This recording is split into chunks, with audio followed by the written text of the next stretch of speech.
टपरी है हजुर हो अहिले म सबै गनेर राख्छु पत्ता आउँदो रहेछ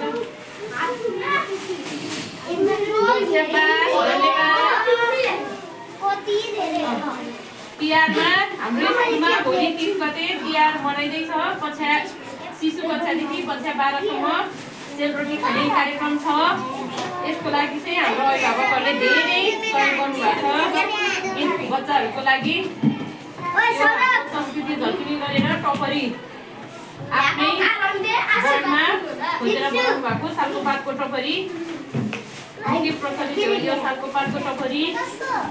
हैन लोकले गएको सालको पातको टपरीको अहिले यहाँ हामीले हाम्रो स्कुलमा बनाउँदै छौँ है यो टपरीमा चाहिँ भोलि हामीले हाम्रो बालबालिकाहरूको लागि चाहिँ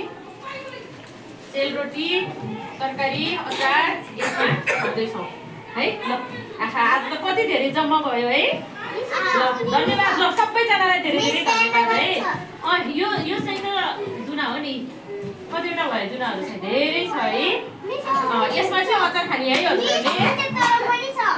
ल अब तलको पनि ल्याउनुहोस् त ल सबै आज गनेर राख्नु ठुलो भयो